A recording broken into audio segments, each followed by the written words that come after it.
Hey there, fellow wanderers of Middle-earth. You know, there's something that's been gnawing at me for years now. Something that Tolkien left hanging in the air like smoke from Gandalf's pipe. Tom Bombadil. Yeah, that guy.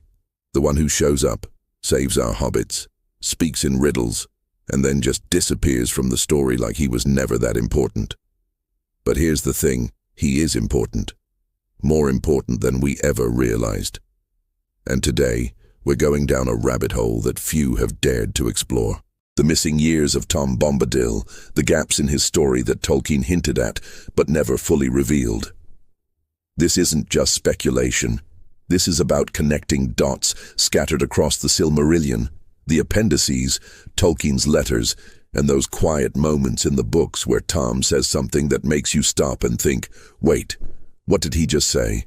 So grab your lembas bread, settle in, and let's talk about the oldest being in Middle-earth and what he was really doing all those ages before Frodo knocked on his door. When the Ainur sang the world into existence, when Melkor introduced his discord and Ilúvatar wove everything into the grand theme, something else happened. Something Tolkien never explicitly stated, but that echoes through every encounter with Tom Bombadil. Tom himself tells the hobbits he was there before the Dark Lord came from outside, not Sauron, the Dark Lord, capital letters, which means Morgoth. But even that doesn't capture what Tom really means, because he says he was there before the river and the trees, before the first raindrop fell. That's not First Age talk. That's creation talk. Tom remembers darkness under stars before the moon rose, which puts him before the First Age even began. In the Council of Elrond, Gandalf says Tom is a strange creature, and that he wouldn't understand the importance of the ring because it has no power over him. Think about that. The one ring, forged with the power to dominate all life in Middle-earth, means nothing to Tom. Tolkien wrote in his letters that Tom represents something, the spirit of the vanishing countryside of Oxfordshire, but also something deeper, someone who has renounced control. But you can't renounce something unless you were there before it existed. Tom isn't immune to the ring because he's powerful. He's immune because the ring's power is predicated on a paradigm that didn't include him. When Sauron forged the ring, he poured into it his will to dominate, but that will, that desire, is part of the discord of Melkor. Tom predates that discord. He might have been there in the timeless halls, not as one of the Ainur, but as something else. Maybe even a thought of Ilúvatar that took form independently. The elves call him Iarwain Benedar, oldest and fatherless, and that's not poetic exaggeration. Zyrdan, the shipwright, is old, Treebeard is old, but Tom is eldest, and he remembers when remembering wasn't even a concept yet, because time itself hadn't started flowing. When you look at the Fellowship's encounter with Tom, he does something casual that nobody else in Middle-earth can do. He puts on the ring and doesn't vanish. Frodo vanishes every time because the ring pulls him into the Wraith world, the shadow realm where Sauron's power manifests. But Tom, he laughs, makes the ring disappear with a trick and hands it back like it's a child's toy. Gandalf later tells the council that even if they gave the ring to Tom for safekeeping, he'd probably forget about it or throw it away because he wouldn't see the point. That's not irresponsibility, that's existing on a completely different plane of understanding.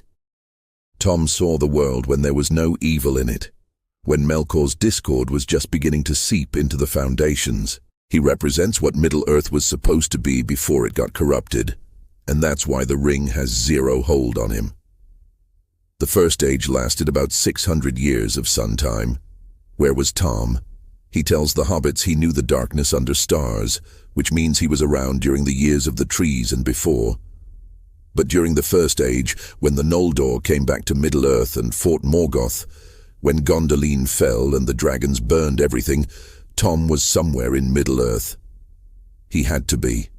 Tolkien establishes that Tom never leaves his country, this specific region that would eventually border the Shire. But back in the First Age, that area was part of the greater region of Eriador, mostly empty, mostly wild. Tom was there, walking through forests that don't exist anymore, singing to trees that would eventually become the old forest. He witnessed everything from a distance. He heard about the fall of Gondolin, the breaking of Beleriand, the War of Wrath that sank half the continent. There's a detail that most people miss.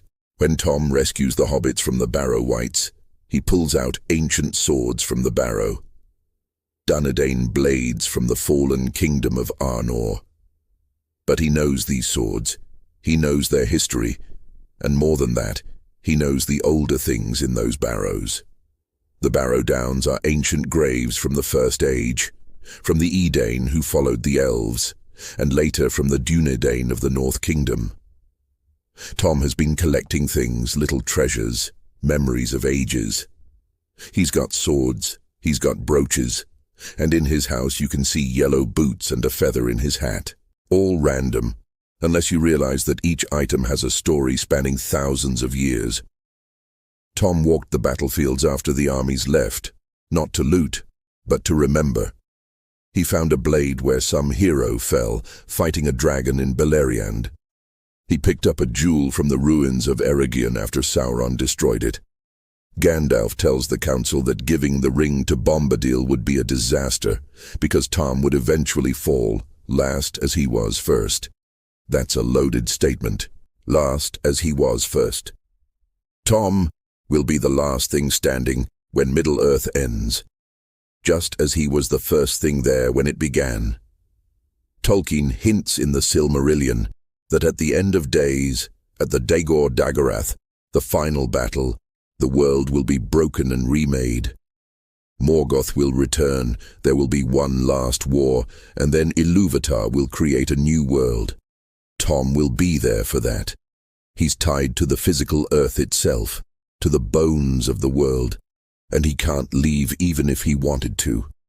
The elves can sail to Valinor, men die and go wherever they go.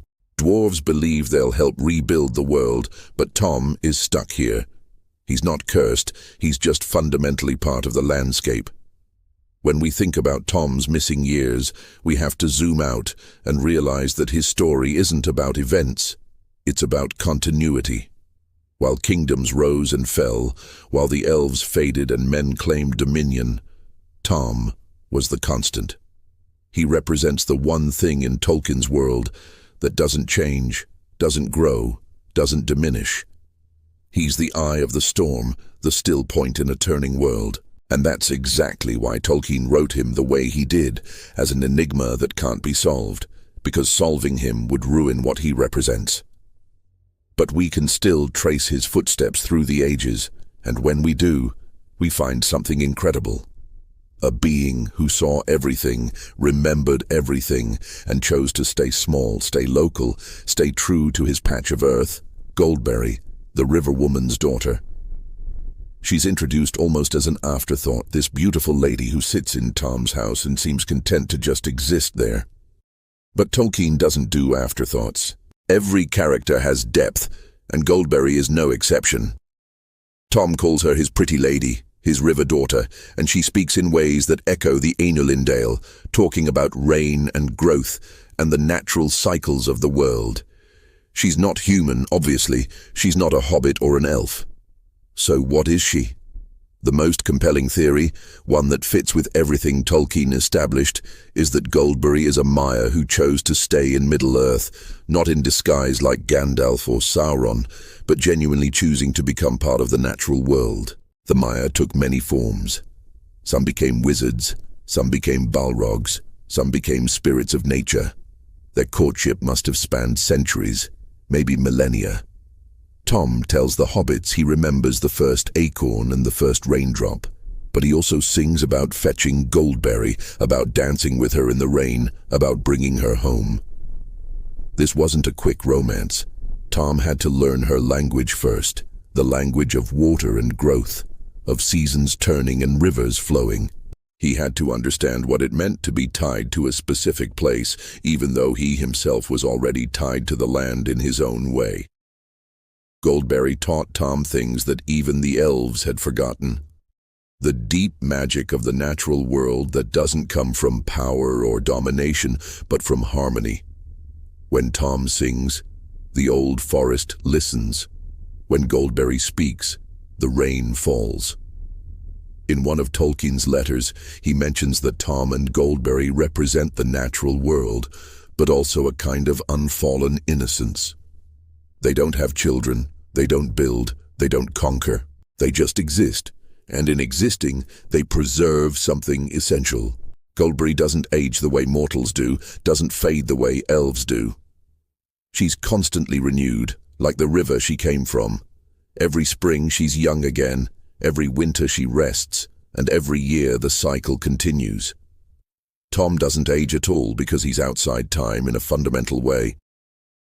Together, they're a pocket of eternity in a world that's constantly changing and dying. When the hobbits stumble into their house, they're stumbling into a place where the rules of Middle-earth don't quite apply, where the ring has no power, where darkness can't reach. But here's the thing about Goldberry that people miss. She's not passive. When she speaks to the hobbits, she tells them about the rain and the sky. But there's a weight to her words, a knowledge. She knows what's happening in the world outside. She knows about the shadow growing in the east, about the darkness spreading. And she chooses to stay in her small corner of Middle-earth anyway, not out of fear or ignorance, but because she understands something fundamental. You can't fight darkness by becoming darkness. You fight it by preserving light, by keeping a small candle burning, no matter how strong the wind blows. Goldberry and Tom are that candle. They don't march to war, they don't join councils, they don't make grand gestures. Tom's decision to pursue Goldberry, to bring her into his life, was probably the most significant choice he ever made. Before her, he was alone, eternal and unchanging but solitary. Goldberry gave him companionship, not the kind based on shared goals or adventures, but something deeper, a shared understanding of what it means to be tied to the earth. She taught him patience, not that he needed much teaching, but a different kind of patience. The patience of waiting for spring, of watching seeds grow, of trusting that the river will always flow. In return, Tom gave her stability. Rivers can be chaotic, changing course, flooding, drying up. But with Tom, Goldberry found a constant, someone who would never change, never leave, never die. When we think about Tom's missing years in the context of Goldberry, we realize that much of his time was spent learning to be a partner. That might sound mundane, but for a being who existed before partnership was even a concept, it's revolutionary. Tom had to learn compromise, not in the sense of giving up what he wanted, but in the sense of considering another consciousness equal to his own. He had to learn to share his space, his songs, his endless wandering. And Goldberry had to learn to accept Tom's strangeness, his complete immunity to the concerns that drive everyone else. She had to trust that his refusal to take the world seriously wasn't callousness, but wisdom. Together, they created something that Tolkien valued above almost everything else in his mythology: a home. The old forest remembers things that other forests have forgotten. It remembers when all of Eriador was covered in trees, when the forest stretched from the misty mountains to the blue mountains without interruption. It remembers the axes of Númenor coming down, the great cutting that happened in the Second Age when the Dúnedain needed timber for their ships. The old forest remembers, and it hates. That's why it's dangerous, why the trees move, why travelers get lost and never find their way out. The trees are angry, and Old Man Willow is the angriest of them all. A hewn, one of those tree creatures that Treebeard talks about, trees that became aware and malicious. Old Man Willow sits by that crushes them. Tom's relationship with Old Man Willow isn't friendship, it's containment. When Tom commands, Willow obeys, but not out of love or respect, out of fear. Yes, fear. The most dangerous tree in Middle-earth is afraid of Tom Bombadil. Think about what that means. Willow has seen ages pass, has felt the axes, has grown strong on anger and dark soil. But Tom is older. Tom remembers when Willow was a sapling, when there was no anger because there was nothing to be angry about. Tom knows Willow's true name, the name he had before he became twisted. And when Tom speaks that name, Willow has to listen. It's not magic in the way Gandalf uses magic. It's something more fundamental. The authority of the eldest over the younger. But Tom doesn't hate Willow, and that's crucial. He understands why Willow is angry. The trees have every right to be furious. They were here first. They covered the world. And then men came with axes and fire and cut them down without a second thought. The old forest is a remnant, a fraction of what once was, and the trees know it. They're like the last survivors of a genocide, clinging to existence, remembering better days. Tom respects that anger even as he contains it. He doesn't tell Willow to forgive. He doesn't preach about letting go of the past. He just keeps Willow from acting on his worst impulses, from dragging every traveler to a watery grave. The Entwives. Treebeard mourns them constantly, those tree shepherds who loved gardens and order, while the Ents loved wilderness. The Entwives disappeared, and nobody knows where they went. Treebeard says they crossed the Anduin, went east toward the Brownlands, and were lost when Sauron scorched everything during the War of the Last Alliance. But what if they weren't all lost? What if some survived, scattered, and Tom Bombadil knows exactly where they are? He lives in a region that's neither true forest nor cultivated land, a place where wildness and order meet. The Old Forest borders the Shire, the most cultivated, orderly place in Middle-earth.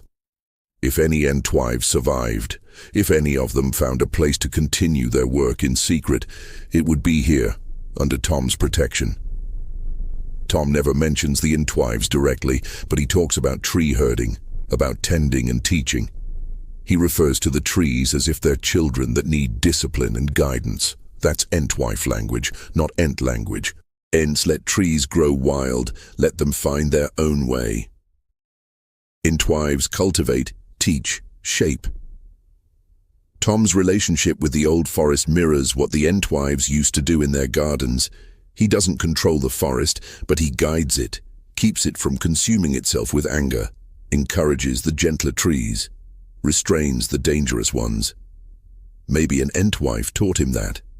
Maybe after the War of the Last Alliance, when everything burned and the Entwives were fleeing, one of them made it to Tom's country.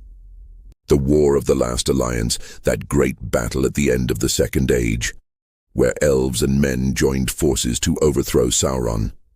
That war changed everything. The maps were redrawn, kingdoms fell, the line of kings was broken. Sauron was defeated, but not destroyed. The ring was cut from his hand, and then Isildur failed to destroy it. All that world-shaking history, and Tom Bombadil was 50 miles away, watching the armies march past, seeing the refugees flee, hearing the distant sounds of battle. He didn't join the fight. He didn't offer his aid. He stayed home with Goldberry and waited for it to be over. Can you imagine? The fate of Middle-earth hanging in the balance, and the oldest, most powerful being in the world just sits it out. But he felt it. When Sauron fell, when the ring was cut from his hand, there must have been a tremor in the world, a shift. Tom would have felt that, and he would have known immediately what it meant. The war was won, but not finished. The ring survived. Tom might have even known where it ended up, felt it sleeping in the Anduin, felt it calling out to be found. And he did nothing. That's the hardest thing to understand about Tom Bombadil. He has knowledge, he has power, and he refuses to use either. Not out of cowardice or apathy, but because he understands something about the nature of power that nobody else does. The moment you use power to impose your will, even for good, you've already lost. Goldberry knows this about him. She accepts it. When the hobbits are at their house, and they mention the darkness in the world, Goldberry's response is calm, almost serene. She doesn't panic, doesn't urge Tom to act. She trusts his judgment completely, trusts that his way of being, his commitment to staying small and local, is valid even when everything seems to be falling apart. That trust between them is what makes their partnership work across the ages. Goldberry could probably convince Tom to do more, to intervene in larger ways, but she doesn't because she agrees with him. They've watched kingdoms rise and fall, watched wars come and go, and they know that in the end, the only thing that really matters is whether you stayed true to yourself. The Barrow Downs. Those hills are soaked in death and old magic, dangerous in ways that most of Middle-earth has forgotten. The Barrow Wights are spirits, evil things that came from Angmar, sent by the Witch King to inhabit the graves of the Dunedain and defile their rest. Tolkien makes it clear that these wights are servants of Sauron, extensions of his will reaching into the north to terrify and kill anyone who wanders too close. They've been there since Angmar fell, since the Witch King was driven away, which means roughly 1,000 years. 1,000 years of luring travelers into the barrows, of trapping them in nightmares, of adding their bones to the ancient piles, and Tom Bombadil lives right next door. When Tom rescues the hobbits from the barrow, he doesn't just scare off the wight, he commands it. He orders it to leave and never return, and it obeys. The wight, this servant of the Witch King himself, this spirit of malice and death, runs away from Tom like a scolded child. Tom speaks to it in its own language, uses its true name maybe, and the wight has no choice but to flee. Then Tom opens the barrow, brings the hobbits out, and casually loots ancient treasure like he's done this 100 times before, because he has. This isn't the first time Tom has cleaned out a barrow, broken a wight's hold, freed trapped spirits. He's been doing it for centuries, every time a wight gets too bold. Here's the deeper layer. Tom doesn't destroy the wights permanently, because he can't, or won't. These spirits are sent by the Witch King, and as long as the Witch King exists, the wights can return. Tom could probably find a way to end them completely, but it would require using power, imposing his will, maybe even leaving his country to hunt down the source. And Tom won't do that, so instead he maintains an eternal vigil, a containment strategy that's not about winning, but about preventing the worst outcomes. The wights stay in the Barrow Downs. They don't spread into the Shire or toward Bree, and travelers who are foolish enough to enter the barrows are sometimes saved if Tom happens to be nearby.